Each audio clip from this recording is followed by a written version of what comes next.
Bonjour à toutes et à tous et bienvenue dans Invitation au voyage. Comme chaque jour, on reprend notre casquette de globetrotter et on part aux quatre coins du monde. Aujourd'hui, nous serons en Bosnie à Sarajevo grâce à l'écrivain Velibor Čolić. Animateur radio fan de rock, quand le conflit éclate dans son pays, il devient soldat. Déserteur, réfugié, l'écriture lui sauve la vie. Une écriture où il arrive à glisser quelques touches d'humour malgré la tragédie, ce sera notre inspiration.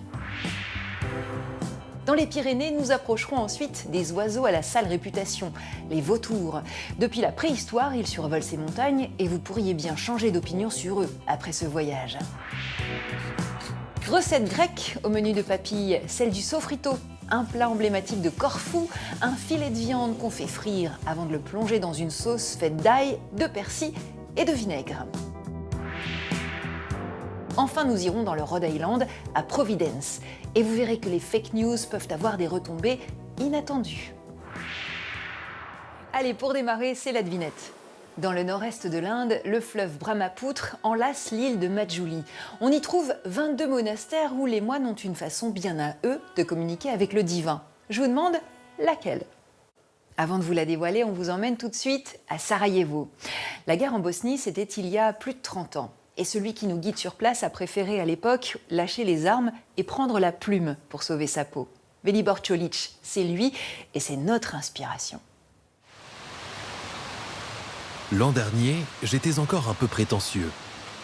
Mais cette année, je suis parfait. Derrière cette écriture pleine d'humour se cache un soldat bosniaque qui a raccroché la Kalachnikov. Velibor Čolić est né en 1964 dans un coin des Balkans laminé par la guerre. Il a 27 ans quand son pays, la Bosnie, est attaqué par son voisin serbe. De jeune espoir de la littérature yougoslave, il devient soldat, puis déserteur, prisonnier, avant d'être réfugié politique. Il arrive en France avec en tout et pour tout 3 mots en poche, Jean, Paul et Sartre. Et cette idée folle qu'un jour, il décrocherait le Goncourt. De Sarajevo à Rennes, de Guerre et pluie à Manuel d'exil, ses livres oscillent entre tragédie et ironie. Parce qu'écrire, pour lui, c'est faire de la langue un abri. Aujourd'hui, il écrit en français, et derrière chacun de ces mots, il y a Sarajevo.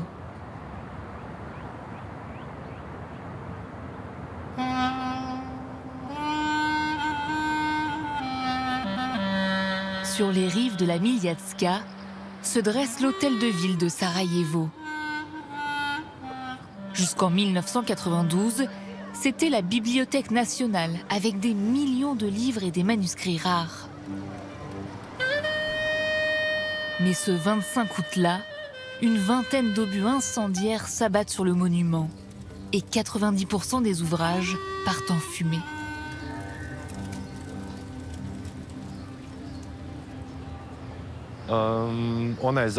Elle a pris feu sous les tirs de l'armée de la République serbe de Bosnie, postée sur les collines.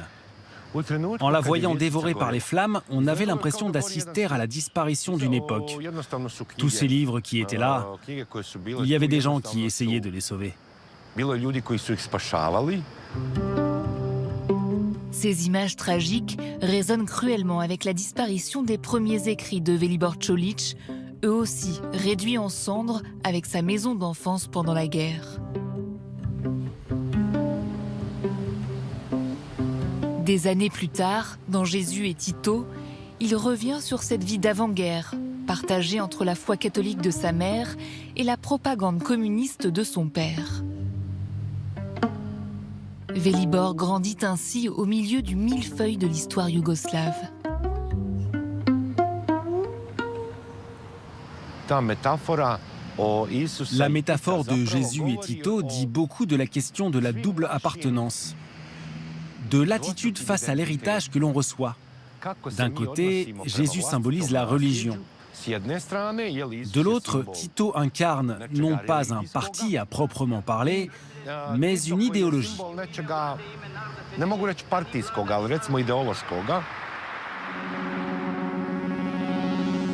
Au début des années 90, la dislocation de la Yougoslavie et la montée des nationalismes provoquent d'importantes tensions entre les différentes communautés. La Bosnie est alors habitée par des Bosniaques musulmans, des Croates catholiques, des Serbes orthodoxes et tous ceux qui ne se reconnaissent dans aucun de ces groupes et souhaitent simplement rester yougoslaves. Ma mère dit que nous sommes croates. Mon père que nous sommes yougoslaves. Moi, je n'en sais rien. Écartelé entre ce qu'il comprend et ce qui lui échappe encore, Velibor Čolić est alors tout sauf un militant, tout sauf un futur soldat.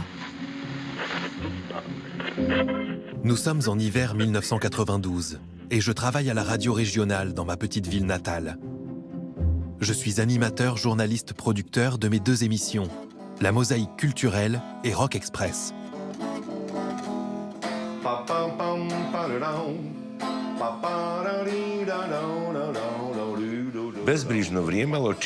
C'était le temps de l'insouciance, mais uniquement pour nous apparemment, car nous refusions de croire que la guerre était à nos portes. On allait à des concerts toutes les semaines, à des soirées littéraires, on organisait des rassemblements. Tout ça cachait un déferlement de folie qu'on ne pouvait pas encore percevoir, quelle que soit notre lucidité. On sentait pourtant que quelque chose grondait, que quelque chose nous poursuivait, comme une locomotive lancée à toute vitesse à laquelle il était impossible d'échapper.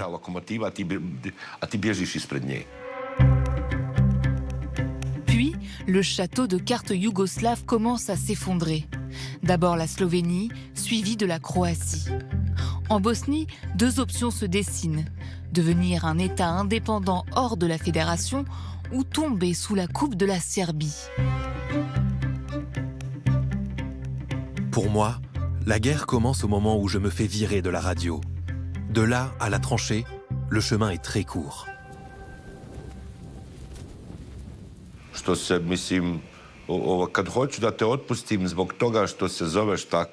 On pouvait te virer à cause de ton nom ou de tes idées. On pouvait trouver 1 milliard d'excuses et dire que tu faisais mal ton travail. On te reprochait ton insubordination, ton absence à telle réunion. Tout ça préparait le terrain à ce qui, plus tard, allait devenir des plans de guerre.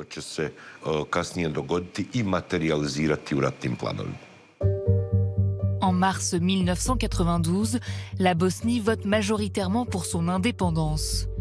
Dès avril, Sarajevo est attaqué puis assiégé par l'armée des Serbes de Bosnie.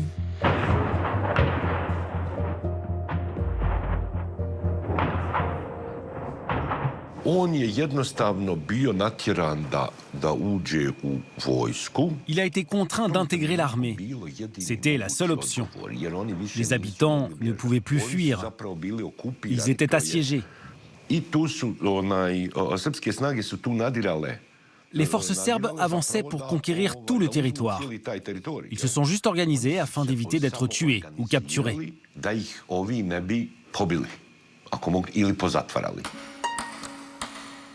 C'est un peu étrange. Un enfant qui tombe, soit il se relève, soit il pleure. Mais la petite Alma ne bouge pas. L'unique et seule balle qu'un sniper tira du haut des collines a atteint en pleine gorge cette petite tzigane diligente et frivole.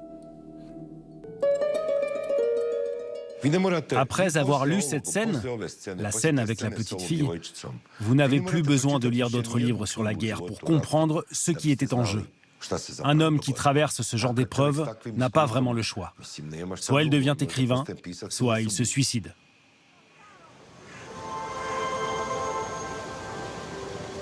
Sur la place de Markale, les étals ont repris vie, malgré les obus qui s'y sont abattus, laissant leurs cicatrices dans le sol.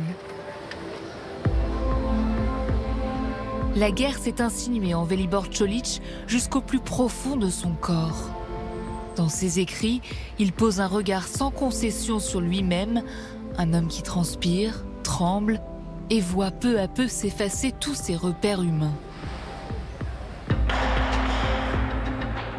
La guerre est la maison qui brûle, le crâne qui explose, l'intestin plein de macaroni qui éclate sous les balles. La guerre est un froid métaphysique.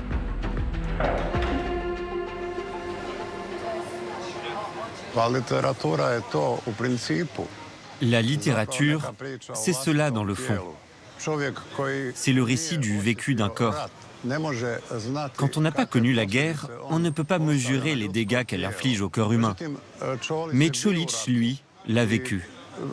Il voyait les gens autour de lui, blessés, agonisants. Il y était confronté directement. C'est une chose de voir la guerre à la télévision, c'en est une autre de baigner dans le sang.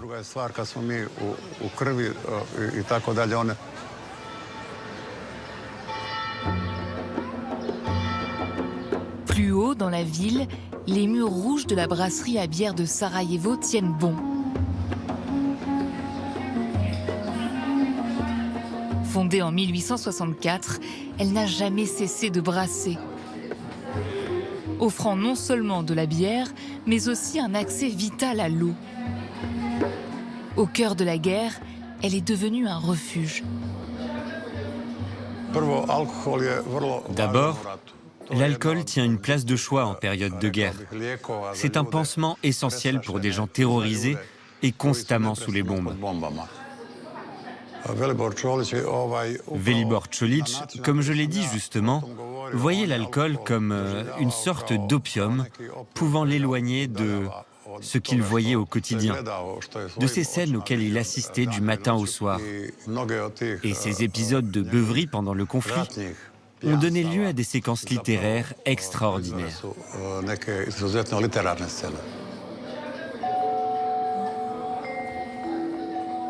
Je suis souvent le capitaine de l'équipe des ivrognes. Bien sûr, je suis très mauvais en football, mais je peux boire tellement que je suis autorité parmi les buveurs. Capitaine d'une jeune et talentueuse équipe de pochetron. Il a recours à l'humour, parfois brutal, un humour noir, justement pour mettre en lumière les paradoxes de l'être humain face à la guerre qui fait rage. Il ne pouvait rien faire d'autre que de regarder la mort en face et lui rire au nez.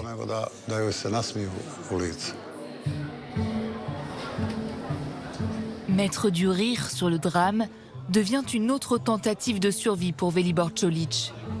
Mais cela ne suffit pas. 4 mois à peine après le début de la guerre, il quitte l'armée, tourne le dos à Sarajevo, à ses ruelles pavées et aux échoppes anciennes du quartier de Bašarčija, où résonne encore l'âme ottomane de la ville. Velibor Čolić renonce à son pays et s'enfuit. Je perçois son départ comme un impératif, comme quelque chose qui s'est imposé à lui, à un moment où le pays, la ville, ont commencé à sombrer. Comme il l'a écrit de nombreuses fois dans ses livres, il devait partir pour ne pas avoir à tuer.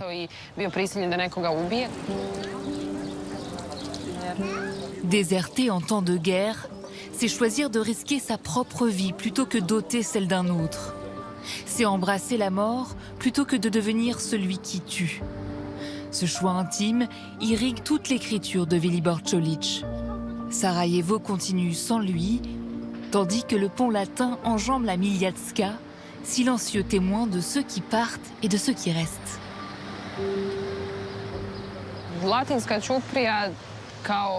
Le pont latin, le pont en tant que tel, sert à relier deux rives. Ce qui, du point de vue symbolique, illustre parfaitement la démarche littéraire de Čolić. Toute sa vie, il a été tiraillé.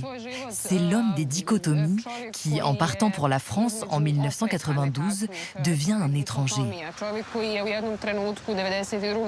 Étant blanc, il aurait pu facilement passer pour un Français.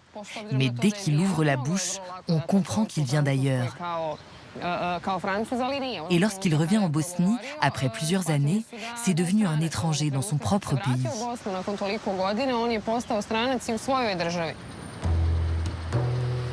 Son livre Manuel d'exil, publié en 2024, est un roman d'apprentissage. Une tentative désespérée de reprendre pied dans un monde étranger. On y apprend comment entrer dans le métro sans payer, comment faire peur à une grand-mère blanche ou comment recevoir de l'aide sociale en Allemagne. Réussir son exil, c'est avant tout apprivoiser la langue. Et Čolić y est parvenu, même s'il pensait ne jamais y arriver. L'écriture agit comme un triple airbag, absorbant les chocs du déracinement. Pour Velibor Čolić, il faut mourir quelque part pour réussir son exil. Et ce qu'il sacrifie, c'est sa langue natale. Je suis aujourd'hui 107 kilos d'accent. Ce mètre 95 de bel accent. Le français devient sa langue littéraire. Et dans chacune de ses phrases, comme dans les pierres de Sarajevo, il y a un survivant. Pour survivre, les animaux, eux aussi, ont des techniques. La salamandre de Bosnie, par exemple, elle reste immobile. C'est le clin d'œil de Thomas Chauvineau. En voilà une qui n'a pas fait sa demi-heure de marche quotidienne recommandée par la médecine. Ouh la vilaine! Elle n'a même absolument rien foutu puisqu'en 7 ans, elle n'a quasiment pas bougé d'un pouce. Une salamandre blanche, comme celle-ci, a été observée en Bosnie. C'est une grosse flemmarde, mais la flemme a ses raisons. Appelée aussi protée en guillard ou salamandre des grottes, c'est un amphibien aveugle, pas besoin de voir quand on vit sous terre, qu'on trouve essentiellement dans les Balkans. Long d'environ 30 cm pour une vingtaine de grammes, la bestiole pourrait se bouger. Mais non, sur la vingtaine marquée par les chercheurs, la plupart n'ont pas fait 10 mètres en 7 ans. Mais qu'est-ce qu'elles font quand elles ne font rien ? Est-ce le temps de la réflexion ? 7 ans, durée supposée, comme dans le film, après laquelle un homme marié peut se laisser tenter par sa voisine ingénue, surtout si elle s'appelle Marilyn. Même pas. De ce côté-là, la salamandre blanche est encore moins pressée. Elle ne se reproduit que tous les 12 ans et demi. Et vu qu'elle peut passer de très longues périodes sans grailler, elle n'a pas vraiment de raison de se déplacer. Elle me fait un peu penser à Churchill, à qui on a longtemps prêté cette phrase quand on lui demandait comment il faisait pour rester en forme. Cigare, whisky and no sport. Churchill n'a sûrement jamais rien dit de tel, et la salamandre ne picole ni ne fume. Son truc, c'est un escargot, de temps en temps, un petit crabe ou un insecte avec parcimonie. Elle fait tout le contraire de l'homme qui bouffe en 7 mois les ressources annuelles de la planète et cherche à gagner du temps pour aller toujours plus vite. Paris, Bordeaux en 2 heures, Paris-Berlin en 8, ou alors même passer des ordres en bourse en une fraction de seconde. Et comme Winston, mort à 90 ans, la salamandre blanche aussi vit longtemps, environ 1 siècle. Il y a sûrement là matière à méditer, alors que de nombreux hommes, notamment du côté de la tech, cherchent à percer les secrets de la longévité. La salamandre qui ne fout rien s'en approche.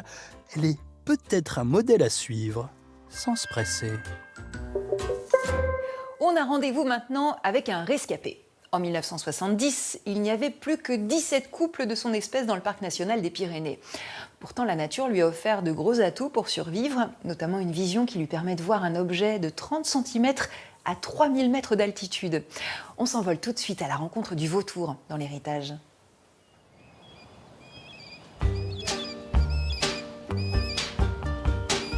Ce sont des mal-aimés, des mal connus, des mal compris. Il y a les nouveau-nés du printemps et aussi les adolescents qui bientôt prendront leur envol en quête d'un territoire à conquérir. Et puis il y a les anciens, les fidèles qui reviennent année après année. Depuis 30 ans, dans une clairière suspendue aux pentes de la vallée d'Osso, un homme les attend. Tous les matins, il les observe, ils sont sa passion. Car ici, les vautours fauves ne sont pas que des ombres dans le ciel. Ils incarnent une mémoire. Ah, là aussi. Bon, ils vont s'approcher. Hein. Bon, ça sera plus facile pour lire les bagues. Allez, approchez. Voilà, DH, il est devant. C'est un très vieux, ça. Les 2 plus vieux ont 33 ans. Mais déjà, lui, à 25 ans, c'est un vieil adulte. Vous êtes sage aujourd'hui, hein? Eh oui. Protecteur infatigable de cette colonie de vautours, Dominique Méninger les observe avec minutie. Les voir planer aujourd'hui relève du miracle, ou presque, car ils ont frôlé l'extinction, victimes d'une méfiance tenace et de la main de l'homme. C'est ici, dans cette vallée béarnaise, aux racines pastorales profondes, que leur destin a basculé, qu'on les a retrouvés, compris et sauvés. Où ils sont passés? Hein? Où ils sont les copains?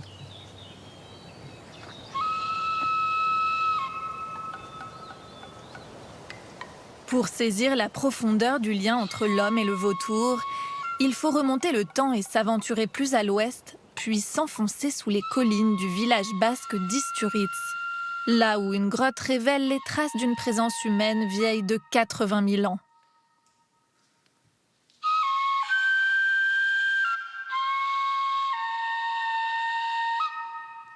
Des dessins, des peintures, des objets qui racontent une vie en dialogue avec la nature. Parmi ces trésors, une flûte sculptée il y a plus de 30 000 ans dans un os de vautour. L'homme déjà ne se contentait pas de croiser l'animal, il entrait en relation avec lui. Mieux encore, il l'écoutait et s'en inspirait.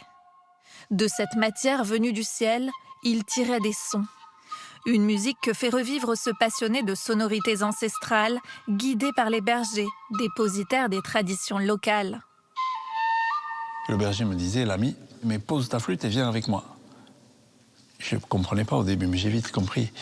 Il m'a dit, quand tu comprendras comment vole le vautour, là, à ce moment-là, mais pas avant, tu prends la flûte.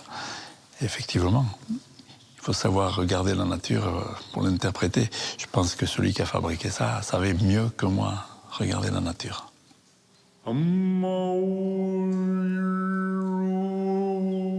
Cette relation millénaire entre l'homme et le vautour, mystérieuse et spirituelle, a laissé son empreinte dans la culture basque où le chant occupe une place centrale. Ce sont des mélodies qui, quelquefois, portent le nom de vautour, de l'aigle aussi, Aranuma. Et ce sont des mélodies qui font appel à une sorte de spirale qui est exactement la même que le vol du vautour quand il prend un courant ascendant. Et quand on sait que l'un de ces vautours s'appelle Behi Bideta Korandele Shuria, la dame blanche du chemin des vaches, c'est quand même quelque chose de troublant.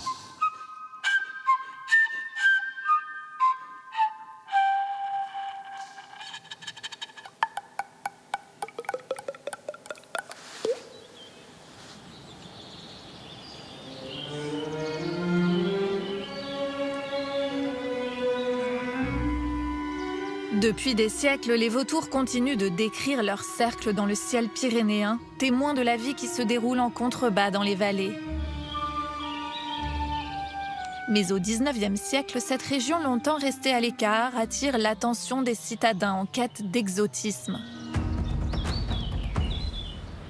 Dans la vallée d'Osso, les villages comme celui d'Aubonne se métamorphosent en stations thermales prisées. Les sommets deviennent un terrain de jeu. Les curistes, avides d'émotions fortes, traquent la faune locale. Sur les gorges de Balourd, forcément, il y a un dépaysement, il y a une exploration. C'est pas le safari, mais pas loin. Et on va aller se planquer derrière les cailloux et on va attendre que les vautours descendent. Donc, c'est oui, le sensationnel, l'émotion. Il va toujours arriver quelque chose à ce moment-là. Si c'est pas en montant, c'est en descendant. On va trébucher, on va tomber, ou on va avoir un vautour gigantesque. Bref, on va voir des choses extraordinaires. Au début du XXe siècle, le vautour cesse d'être un objet de fascination ou un trophée convoité par les collectionneurs. Il devient un animal honni. Victime de croyances infondées, ce nécrophage pourtant inoffensif, qui ne se nourrit que de cadavres, est accusé à tort d'attaquer des animaux vivants. Classé comme nuisible, il est alors pourchassé sans relâche à l'échelle nationale. Mais dans les Pyrénées, où il fait partie du paysage depuis des millénaires, une prise de conscience émerge.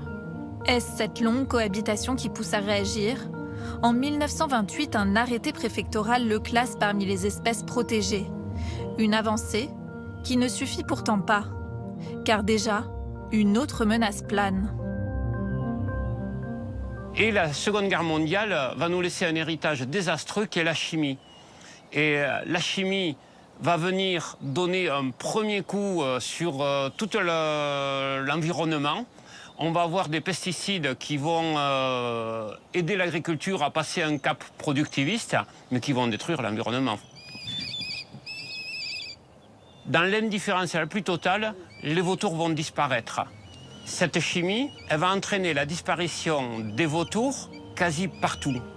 Si on regarde l'Hexagone, c'est les Alpes, c'est les Massifs centrales et c'est les Pyrénées. Après 30 000 ans de présence attestée, l'imposante silhouette du vautour fauve, près de 3 mètres d'envergure, s'est évanouie des cieux pyrénéens. Et dans sa disparition, il a entraîné ses proches cousins, le vautour moine, le gypaète barbu et le percnoptère d'Égypte. Quelques scientifiques refusent cependant de croire à cette disparition. Convaincus qu'il reste des survivants, ils arpentent les massifs français, scrutant les falaises à la recherche de nids oubliés. Parmi ces irréductibles figurent 2 jeunes ornithologues franciliens, les frères Jean-François et Michel Terrasse.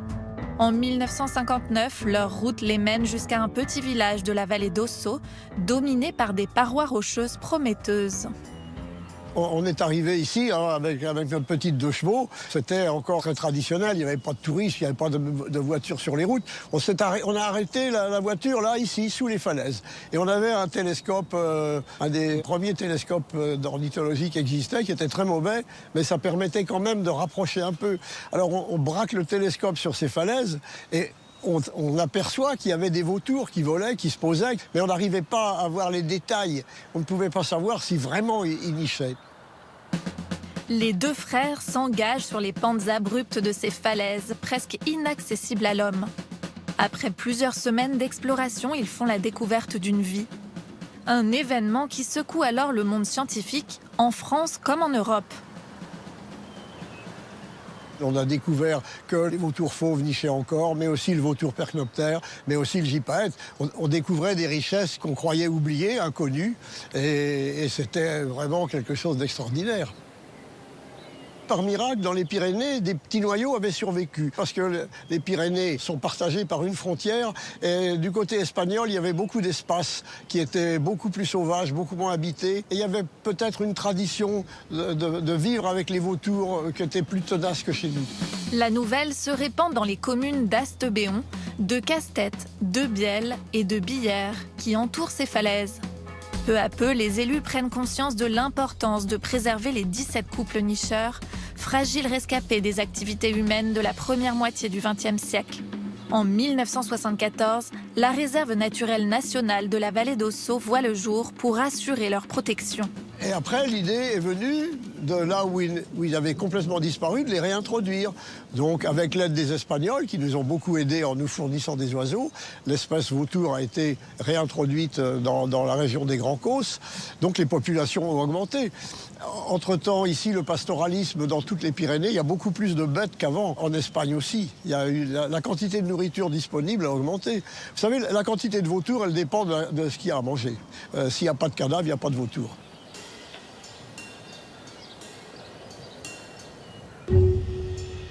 Grâce aux mesures de protection et aux actions de réintroduction, près de 1300 couples de vautours fauves occupent désormais l'ensemble du massif pyrénéen. À Bielle, village pastoral du Haut-Béarn, la silhouette du vautour a retrouvé sa place dans le ciel. L'été venu, lorsque les troupeaux montent paître sur le plateau voisin du Bénou, première étape de la transhumance vers les estives d'altitude, le rôle du vautour est de nouveau reconnu et pleinement valorisé. On dit communément que c'est un peu l'éboueur de la montagne, c'est-à-dire qu'il va nettoyer, c'est le nettoyeur de la montagne. Il va manger toutes les parties molles des animaux qui sont morts. Donc il a ce côté d'écarisseur. Et en plus, c'est un cul-de-sac épidémiologique. C'est-à-dire que s'il y a des animaux qui sont malades, qui sont porteurs de germes, une fois que le vautour a consommé ces animaux malades, on n'a plus de maladie. Donc c'est tout bénéfice. Tant que les Pyrénées demeurent une terre de bergers et de troupeaux, le vautour reste un compagnon fidèle. Sa survie reste néanmoins fragile et les menaces qui pèsent sur l'homme l'atteignent lui aussi. Aujourd'hui, il n'y a pas de révolution en termes d'activité. Les activités sont les mêmes. Mais quid dans 20 ou 30 ans, si les zones pastorales diminuent par manque d'eau, par un réchauffement, ça après, bien malin qui pourra le dire, mais on est vigilant par rapport à ça. La menace vient aussi de l'homme. Certains continuent d'accuser le vautour de prédation. Un sujet sensible, alors que l'ours et le loup, revenus depuis quelques années dans les montagnes pyrénéennes, relancent le débat sur l'équilibre fragile entre présence humaine et vie sauvage. Mais sur les hauteurs de Biel, au cœur d'une estive difficile d'accès, les bienfaits du vautour ne font aucun doute. Pour nous, ça peut être aussi un indicateur, parce que bon, on est avec les bêtes tous les jours, mais des fois, il nous en manque une, on ne le sait pas forcément. Et si elle est morte derrière un caillou, on ne l'a pas vue, ou si on voit les vautours tourner, s'il y a quelque chose de pas normal, donc on y va. Pour démystifier les croyances encore trop souvent associées à cet oiseau charognard, victime d'un délit de faciès, le dialogue entre ceux qui vivent au rythme des estives et ceux qui veillent sur la faune est essentiel. Bonjour Pierre, ça va bien? C'est très important le dialogue, c'est même primordial. S'il n'y a pas de dialogue, on ne peut pas se comprendre et on ne peut pas savoir ce que l'autre a besoin, ce que les autres font. Oui, se parler, se rencontrer, de toute façon c'est ce qu'on fait nous au quotidien. On va à la rencontre des différents acteurs et puis on discute. Voilà. Alors des fois c'est plus animé que d'autres, mais on discute, voilà, c'est la vie après. La montagne abrite plusieurs mondes, celui des bêtes libres, des bergers en mouvement et des marcheurs en quête d'horizon. Le vautour, gardien des cimes pyrénéennes, plane entre ces univers. Présence discrète mais essentielle, il nous murmure que la montagne est vivante, un écosystème riche, fragile, qui mérite toute notre attention. Papilles, c'est la suite. Et aujourd'hui, on part cuisiner en Grèce, à Corfou. Cette île a vu passer les Anglais, les Français et les Vénitiens, avec quelques influences culinaires au passage, évidemment, comme celle du sofrito. On rejoint Annie pour cette recette.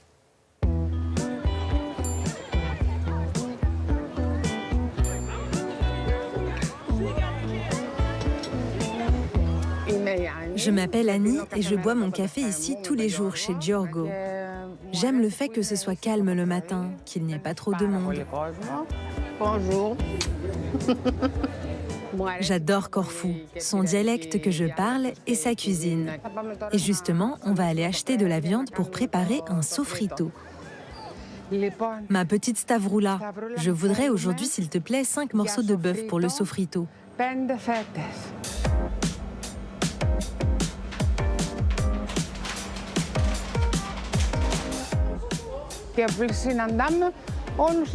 Ici, dans le quartier, tout le monde se connaît. Et on dit bonjour à tout le monde.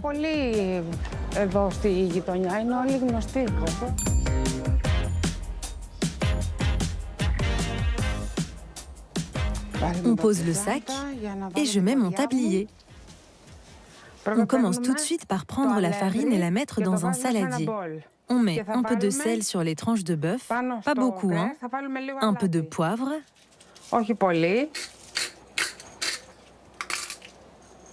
Et on ajoute de l'huile d'olive dans la poêle.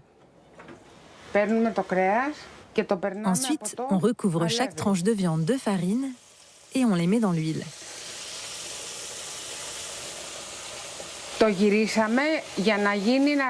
On les retourne.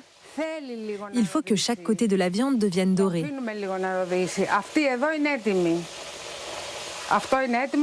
Ça y est, celle-ci est prête. On va pouvoir l'enlever.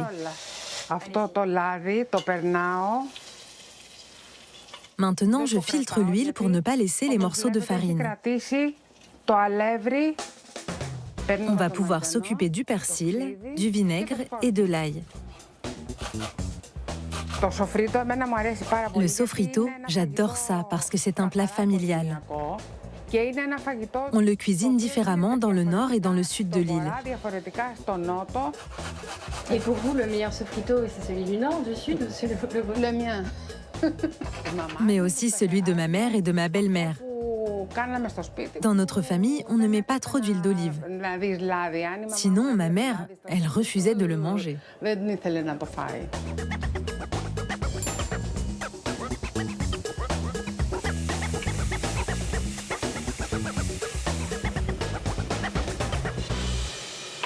Là, je vais ajouter un peu de farine. Et pour éviter que ça brûle, je vais rajouter de l'eau chaude petit à petit, pas tout d'un coup. Et on remue.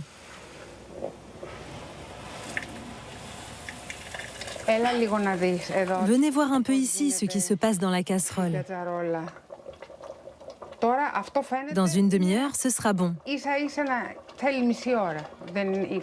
La viande est tendre, on l'a bien fait frire et on voit que la sauce va bien s'épaissir. C'est parfait.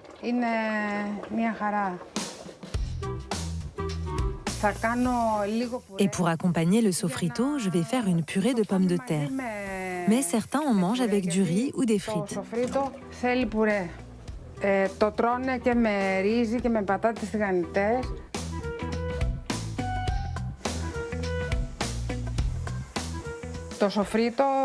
Le sofrito, ici dans ma famille à Corfou, on savait exactement quand est-ce qu'on allait en manger. Comme les jours où on se réunissait en famille, par exemple. On savait qu'au menu, c'était soit du sofrito, soit de la pastitsada.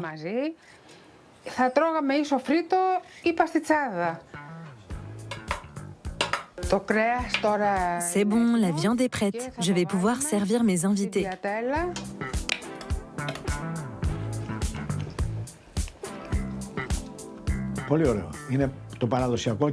Il est très bon. C'est le sofrito traditionnel de Corfou.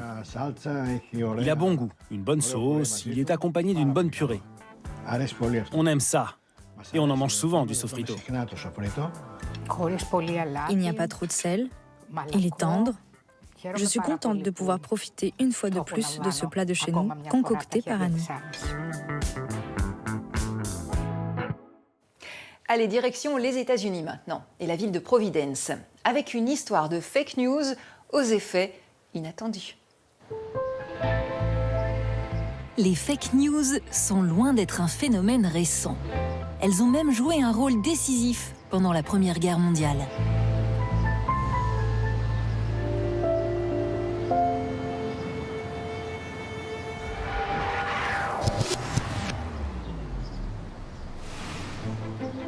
Nommé directeur du Providence Journal en 1912, John Rasom a un rapport plutôt souple avec la vérité. D'ailleurs, Rasom n'est sûrement pas son vrai nom. Mark Arsenault a travaillé plus récemment pour le même journal. Il a consacré un livre à ce singulier personnage. John est un journaliste respecté quand il entre au Providence Journal. Il a une réputation de faiseur de scoop.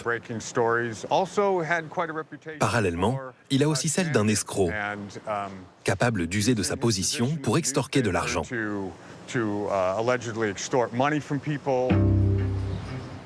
Rasom se tient à carreau, mais un événement majeur va tout changer. La Première Guerre mondiale éclate. Les États-Unis décident de ne pas prendre position. Alors que le conflit fait rage sur le vieux continent, la Grande-Bretagne et l'Allemagne cherchent à orienter les États-Unis. Les deux camps ont lancé des campagnes de propagande afin d'influencer l'opinion américaine sur la guerre. Les Allemands, par exemple, acquièrent aux États-Unis plusieurs journaux en restant le plus discret possible. Et les Anglais ont fait le même genre de choses. Né en Australie, Rasom milite très tôt dans son journal pour une intervention en faveur de l'Angleterre, quitte à réaménager sensiblement la réalité. L'un des articles publiés par Rasom attribue aux forces allemandes le projet de couler un paquebot américain dans la baie de New York, afin de piéger la flotte américaine. L'article est repris dans tout le pays. Appelé à faire grand bruit et suscitant des réactions scandalisées chez les diplomates allemands, ce scoop inventé n'est dans le fond pas si mensonger puisque l'Allemagne mène bien des opérations de déstabilisation sur le sol américain. Mais les faits présentés par Rasom n'existent pas. Une bonne partie de ce que Rasom a écrit, là, dans ce bâtiment, qui était le siège du Providence Journal, a quand même une part de vérité. Par exemple, les tentatives avérées de l'Allemagne de susciter des grèves dans les usines de munitions, afin d'empêcher les États-Unis de fournir des obus à la Grande-Bretagne. En 1917, le département de la justice américaine s'inquiète des agissements de Rassom, devenu le journaliste le plus connu du pays. Dans ses colonnes, il explique que les Allemands veulent placer Victoriano Huerta, un anti-américain notoire, à la présidence du Mexique. Dans l'un de ses scoops les plus sensationnels, il accuse l'Allemagne de vouloir provoquer un affrontement entre les États-Unis et le Mexique. À l'époque, on a trouvé ça extravagant. Mais un an plus tard, quand les Anglais ont décodé le télégramme de Zimmermann, on a découvert que c'était bien le cas. Le télégramme codé envoyé par le ministère des Affaires étrangères allemand à l'ambassadeur allemand au Mexique est décodé par les Britanniques. Les Allemands y envisagent une alliance avec le Mexique contre les États-Unis. Les Allemands voulaient bel et bien encourager ce conflit, afin que les munitions dont disposaient les États-Unis ne soient pas envoyées en Europe, parce qu'ils en auraient besoin chez eux. Rassom est largement repris dans la presse nationale, applaudi pour son patriotisme. Mais Rassom commence à agacer, notamment en s'en prenant au président Woodrow Wilson, accusé d'attentisme. Début avril, les États-Unis se préparent à entrer en guerre. Une nouvelle qui fait forcément la une du journal de Rassom. À la fin de la guerre, la justice américaine le contraint à signer une confession admettant mensonge et collaboration directe avec les services secrets britanniques. Il y a une certaine injustice à ce que les mensonges de Rassom aient complètement occulté son travail et précipité la fin de sa carrière. Il a eu un rôle clé dans la prise de conscience du danger représenté par l'Allemagne, qui n'était pas une menace lointaine, puisque leurs espions avaient déjà largement infiltré le pays. La postérité de Rassom est double. Il est à la fois un héros de la démocratie et un fossoyeur de l'éthique journalistique. Un siècle plus tard, c'est ce second talent qui semble avoir fait le plus d'émules. Et la propagande, en temps de guerre comme de paix, ne faiblit pas.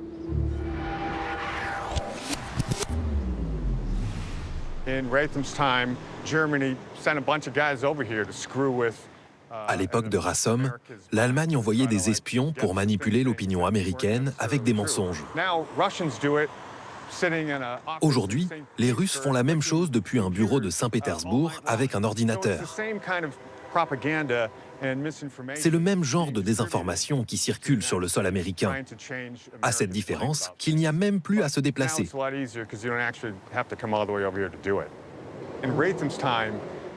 À l'époque, les gens de pouvoir étaient punis pour leurs mensonges. La réputation de Rassom a été entachée par les révélations de tous ces mensonges dans le Providence Journal. Mais maintenant que les menteurs ne sont plus inquiétés, il est difficile aux États-Unis de savoir à qui se fier.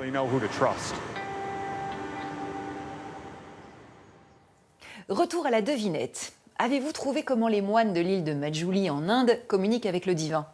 Eh bien, c'est notamment grâce à la danse et au théâtre. Nous sommes ici au cœur des festivités de la pleine lune de novembre. Les moines de Majuli donnent une représentation qui retrace la vie de Krishna.